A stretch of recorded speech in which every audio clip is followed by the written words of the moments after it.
So here we are inside of Final Cut, and this is one of my favorite NLE programs to work with. The way I have set it up for color correction is over here I have my scopes. You can see here these are my IRE values, Rec 709, 4K 25p, and here I have my RGB scopes where I can see my white balance. Obviously my clips on the timeline, and over here I have my color correction monitor set up. This is really easy to set up. It's just connected via Thunderbolt. It's an LG 27-inch monitor, 5K, and I think it's really nice both as a second monitor and also for color correction. And it also adds 3 extra Thunderbolt ports when I want to hook up extra hard drives or whatever. All these ports are actually busy right now with a lot of hard drives and stuff going on. And I have selected one of my favorite clips from the shoot. This is basically just my sheep grazing, but I think it's a really nice sheep. There's some lovely movement in it. We can see there's some fog going on in the back, and we have this tree which draws your eyes into the image. And what we have here is just a log image. Now this is flat. So basically what we want to do is we want to add color and contrast and saturation into it. The way I do it is when you go into Final Cut, it's going to be set up most of the time like this, unless you have made your own preview. And what you want to do is you're going to go from basic to extended. And when you go to extended, we can see here we have this camera LUT where I can choose different LUTs. Now LUTs is basically just a pre-programmed color palette, so to speak, and it also converts your images back to the Rec 709 standard, which is the standard most of us are working with today. And I'm only using the inbuilt LUTs that came with Final Cut. I haven't bought any LUTs specifically for these images I want to work with now.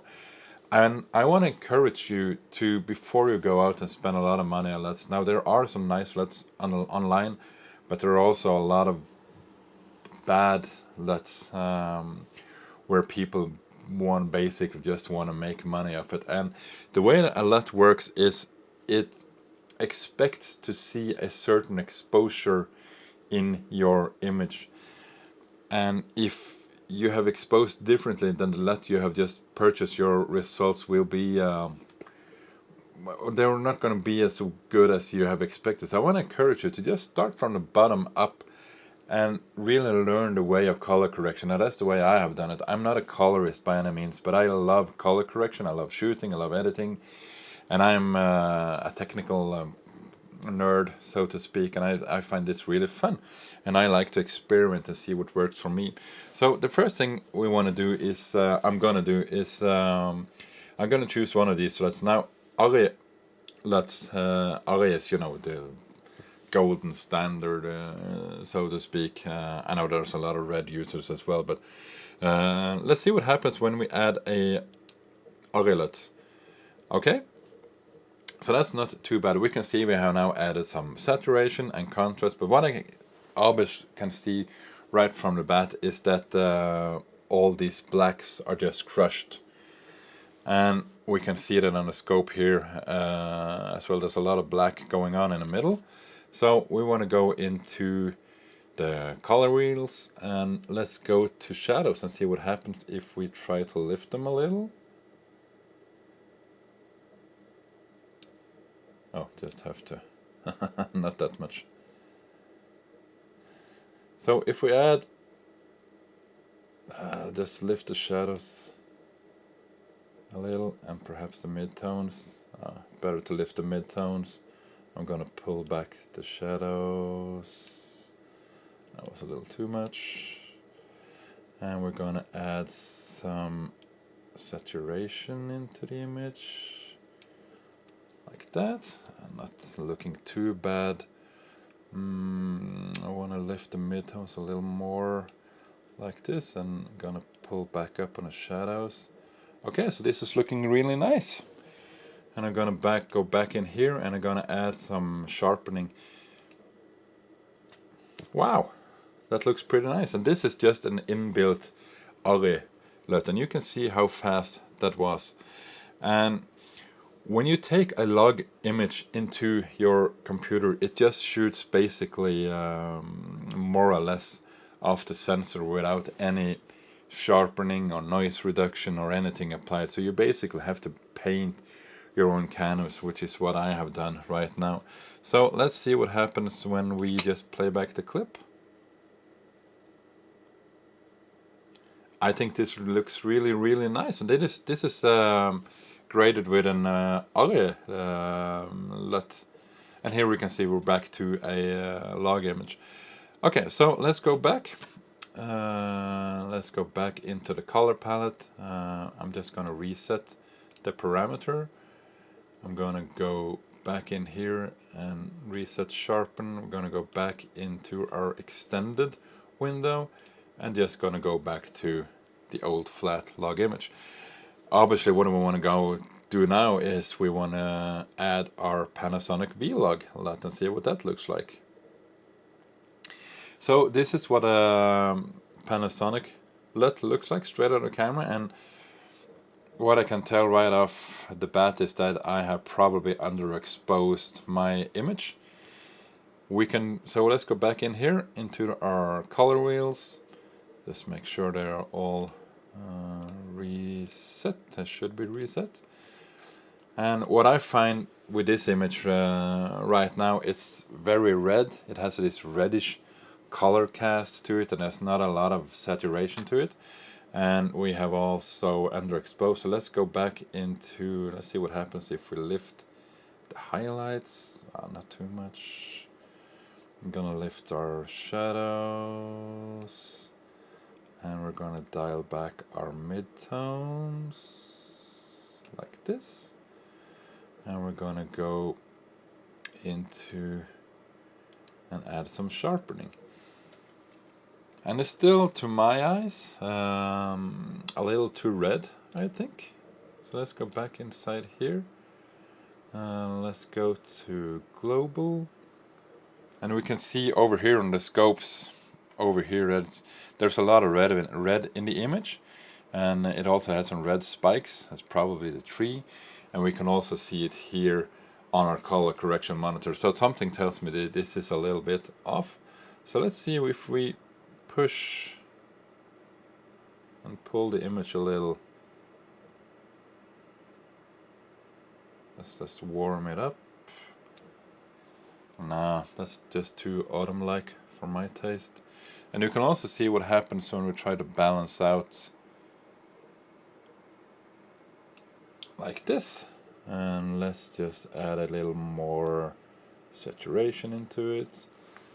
And here we have, you know, a little bit of different image. We have raised our blacks a little, not too much. We have lifted the whole image, and we're still not blowing out the highlights, which you can see here.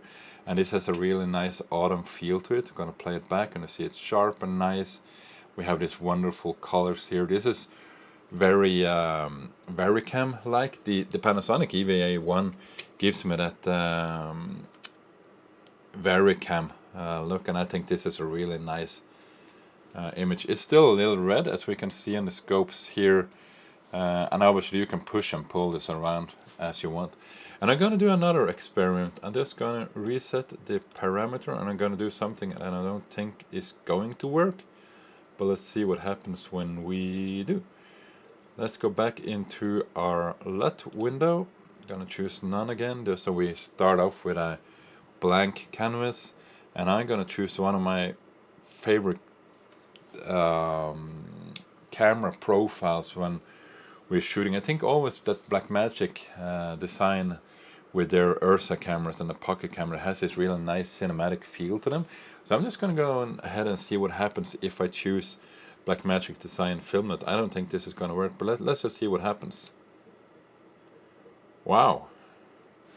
Okay, so this actually looks really, really nice. I wasn't expecting that. We can see that the image is more saturated. There's a lot of green in it.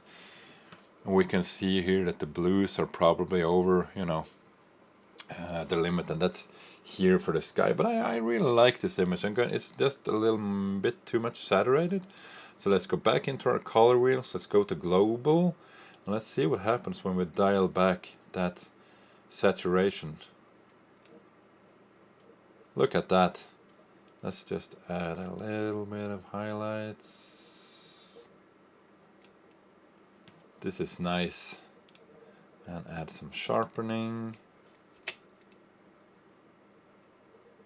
Wow, look at that image. I think this is really, really nice. Let's just go back here.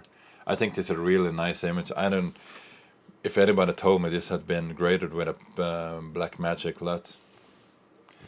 But anyway, you can see how fast it is to, you know, change the whole look and feel of your image. And I actually prefer this image, the Blackmagic Design image, even though it was shot with a Panasonic Eva. So what I'm basically trying to say is go out and experiment and see how fast it is these images are to turn around. And we can see here that, to my eye, I actually find that the Blackmagic Design LUT, the just inbuilt LUT that came with Final Cut, actually preserves the highlights a lot better. As we can see here on the back of the sheep where the sun is coming in, the sun is like this way, and you can also see that on the shadow. That's why it's more highlights on the sheep here, and we can see we have really nice detailed shadows. The blacks are not crushed, and we can also see here in the scopes it falls pretty good, both on the highlights and on the blacks and on the midtones. And we can also see here there's a lot of bit more blue in it, and I'm guessing this is the sky that's doing it, but still, as you can see, as opposed to the Panasonic, the previous LUT we tried, all the colors here are really nicely balanced. It's obviously more blue, but I kind of like this image. And so anyway, this is just an example. And you see, this is an older computer. It's 6 years old. It was powerful for its time. There's happened a lot in technology since then. This is a used LG monitor I bought off, not eBay, but the Norwegian kind of eBay.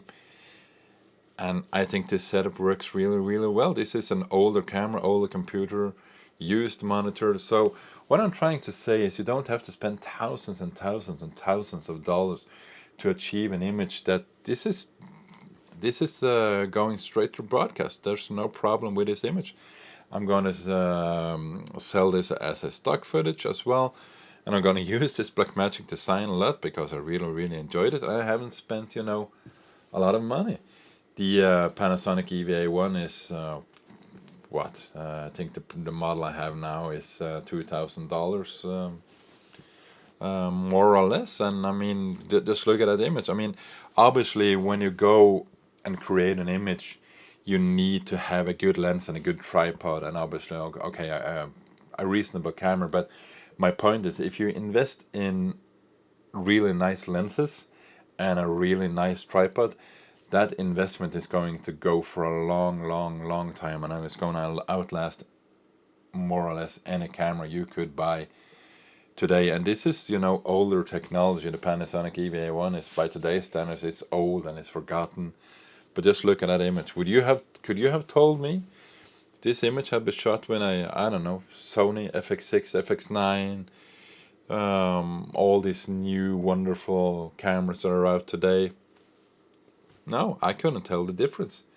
This is an older camera, an old technology, and it goes to prove my thinking that older cameras are still relevant today. Anyway, I hope you enjoyed this video, and if you did, please like and please subscribe and share if you found it useful in any way. Obviously trying to grow my channel and continue to give you tips and tricks with the knowledge that I have acquired over the years. And Yeah. So anyway, thank you very much for watching, and I'll definitely see you in the next one.